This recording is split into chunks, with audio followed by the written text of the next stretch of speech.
हमारे पड़ोसी मुल्क भारत में मार्च 2020 के दौरान एक अजीबोगरीब वाकया पेश आया था। भारत के शहर बेंगलोर में एक 19 साल की जवान स्टूडेंट अमोलिया लियोना पर एक रैली के दौरान पाकिस्तान जिंदाबाद के नारे लगाने पर इंडियन पेनल कोड की दफा 124 ए के तहत गद्दारी का मुकदमा दर्ज किया गया था।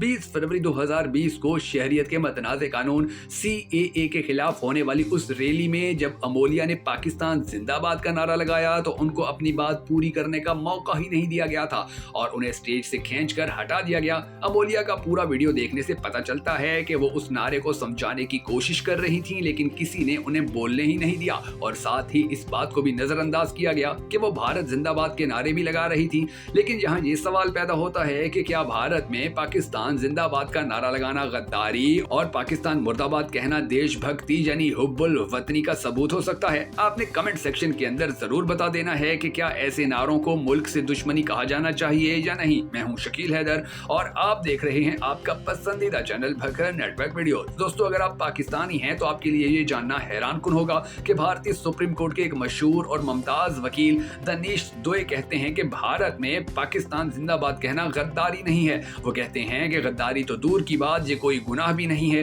कि जिसकी बुनियाद पर पुलिस किसी को गिरफ्तार कर ले। हमसाया ममालिक के साथ अच्छे ताल्लुकात की बात तो हमारे भारतीय आइन में दर्ज है। जिन्हें लगता है कि पाकिस्तान से नफरत देशभक्ति है तो दरअसल वो इंडिया के वजूद को ही नहीं समझते। किसी एक मुल्क से नफरत इतने बड़े मुल्क के लिए वफादारी का सबूत नहीं हो सकती और इंडिया के आइन में भी इसके लिए कोई जगह नहीं है। 31 अक्टूबर 1984 को उस वक्त की भारतीय वजीर आजम इंदिरा गांधी के कत्ल के बाद पंजाब हुकूमत के 2 मुलाजमीन को खालिस्तान जिंदाबाद का नारा लगाने के मामले में गिरफ्तार किया गया था। इन दोनों ने इंदिरा गांधी के कत्ल के कुछ ही घंटे बाद चंडीगढ़ में ये नारे लगाए थे। उनके खिलाफ भी इंडियन पेनल कोड की दफा के तहत गद्दारी का मुकदमा दर्ज किया गया था। जब ये केस भारतीय सुप्रीम कोर्ट में गया तो सन 1996 में जस्टिस AS आनंद और जस्टिस फैजानुद्दीन की बेंच ने वाज़ेह तौर पर कहा कि इस तरह से 1-2 लोगों का नारे लगाना गद्दारी नहीं है और ना ही 1-2 लोगों की जानिब से ऐसे नारे लगाना हुकूमत और इंतजामिया के लिए खतरा नहीं है। इसमें नफरत और तशद्दुद भड़काने वाली भी कोई बात नहीं है। ऐसे में गद्दारी का इल्जाम लगाना गलत है। जबकि सरकारी वकील का कहना था कि इन दोनों ने हिंदुस्तान मुर्दाबाद के नारे भी लगाए थे, तो जज का कहना था कि 1-2 लोगों की जानिब से इस तरह के नारे लगाने से रियासत या अमनो कानून को कोई खतरा नहीं हो सकता, बल्कि भारत में गद्दारी का चार्ज उसी वक्त लगाया जाना चाहिए कि जब कोई फिरकों में नफरत पैदा करे। पुलिस ने उन्हें गिरफ्तार करके कोई समझदारी का सबूत नहीं दिया क्योंकि कशीदा हालात में इस तरह की गिरफ्तारियों से सूरत हाल मजीद बिगड़ती है। भारत के जस्टिस रेड्डी ने कहा था कि अगर अमेरिका जिंदाबाद और ट्रंप जिंदाबाद कहने में कोई परेशानी नहीं है तो फिर पाकिस्तान जिंदाबाद कहने में भी कोई दिक्कत नहीं होनी चाहिए। भारत में पाकिस्तान जिंदाबाद के नारे लगाना इस वक्त तक जुर्म नहीं है कि जब तक इंडिया और पाकिस्तान के दरमियान जंग ना हो रही हो। इंडिया के ज़ेर इंतजाम इलाकों के खसूसी दर्जा देने वाली दफा 370 खत्म किए जाने के बाद से इंडिया और पाकिस्तान के दरमियान कशीदगी जरूर है, लेकिन दोनों मुल्कों के दरमियान रस्मी सफारती ताल्लुकात अभी भी बरकरार हैं। तो क्या इंडिया और पाकिस्तान के दरमियान मैच में पाकिस्तान की जीत पर खुशी मनाना भी गद्दारी है? 2017 में क्रिकेट चैंपियन ट्रॉफी में इंडिया के खिलाफ पाकिस्तान की जीत पर जश्न मनाने के इल्जाम में 20 भारतीय मुसलमानों को गिरफ्तार किया गया था। ये मामला रियासत मध्य प्रदेश और राजस्थान का था।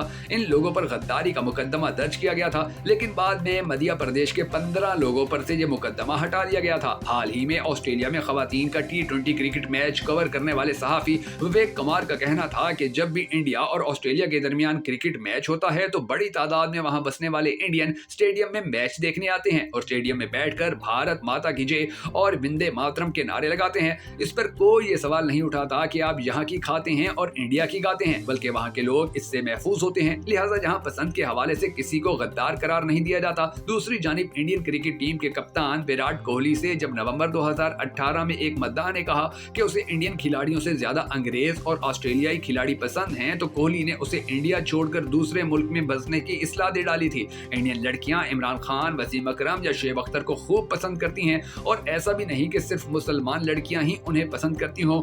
इसी तरह अदाकार फवाद खान भी इंडियन लड़कियों में काफी मकबूल हैं। गद्दारी के मामले में दफा 124A पर भारतीय सुप्रीम कोर्ट ने सबसे अहम फैसला 1962 में केदारनाथ बमुकाबला बिहार हुकूमत ने सुनाया था। सन 1953 में केदारनाथ ने बेगूसराय की एक रैली में उस वक्त बिहार की कांग्रेस हुकूमत पर जमकर तनकीद की थी। अपनी तकरीर में केदारनाथ ने कहा था कि CID के कुत्ते यहाँ घूम रहे हैं और कुछ इस रैली में भी मौजूद हैं। इंडिया के लोगों ने बरतानवी राज को जड़ से उखाड़ फेंका था और अब अंग्रेजों की तरह कांग्रेस के इन गुंडों को भी उखाड़ फेंकेंगे। इस मामले में सुप्रीम कोर्ट ने कहा था कि हुकूमत के खिलाफ सख्त अल्फाज का इस्तेमाल गद्दारी नहीं है। जब तक कोई तशद्दुद और नफरत नहीं फैलाता, इस पर गद्दारी का मुकदमा नहीं बन सकता। लोगों को हुकूमत की नुक्ताचीनी करने और अपनी पसंद और नापसंद जाहिर करने का हक है। 2014 में भारत में मोदी हुकूमत के इक़्तिदार में आने के बाद से कई ऐसी चीजें सामने आई हैं जिन्हें हुब्बुल वतनी या कौम परस्ती से जोड़ दिया गया। जैसे सिनेमा घरों में फिल्म शुरू होने से पहले बजने वाला कौमी तराने पर खड़ा होना लाजिम करार दिया गया था। कुछ लोगों ने ऐसा करने से इनकार किया तो उनकी पिटाई की गई। क्या बोलना चाहिए और क्या नहीं, ये भी तय किया जाने लगा। दरअसल हिटलर की कौम परस्ती नेहरू और गांधी की कौम परस्ती से मुख्तलिफ थी। यूरोप की कौम परस्ती में दुश्मन अंदर ही थे, जबकि इंडिया में ये बरतानवी साम्राज्यत के खिलाफ पैदा हुई थी,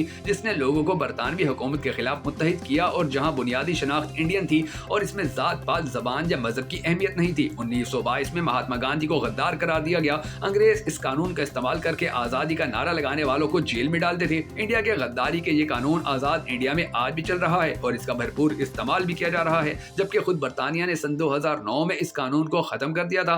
गद्दारी का ये कानून 17वीं सदी में बादशाह और हुकूमत के खिलाफ उठने वाली आवाजों को दबाने के लिए लगाया गया था। इसका मकसद ये था कि लोग हुकूमत के बारे में सिर्फ अच्छी बातें करें और इसी कानून को अंग्रेजों ने 1870 में भारत में नाफिज कर दिया था। इस आइन के नाफिज होने के तकरीबन 17 महीने बाद इस बात पर बहस शुरू हुई कि आजादी इजहार की क्या हद होनी चाहिए। सन 1940 में नेहरू लियाकत पैकेट की मुखालफत करते हुए मुखर्जी ने नेहरू की काबीना से इस्तीफा दे दिया था। उसके बाद मुखर्जी खुलेआम इंडिया पाकिस्तान जंग की बातें करने लगे थे, जिसके बाद ही आइन में पहली तरमीम की गई, जिसमें नई शर्तें जोड़ी गईं। पब्लिक ऑर्डर, दूसरे ममालिक के साथ दोस्ताना ताल्लुकात और जुर्म करने के लिए उकसाना शामिल किया गया। इसमें दूसरे ममालिक के साथ दोस्ताना ताल्लुकात को श्याम प्रसाद मुखर्जी को रोकने के लिए शामिल किया गया था। नेहरू ने अपनी एक तकरीर में कहा था कि जो कोई भी ऐसा करेगा जिससे जंग भड़कने का खतरा हो तो उसे बर्दाश्त नहीं किया जाएगा, क्योंकि इजहार आजादी राय के नाम पर जंग नहीं झीली जा सकती।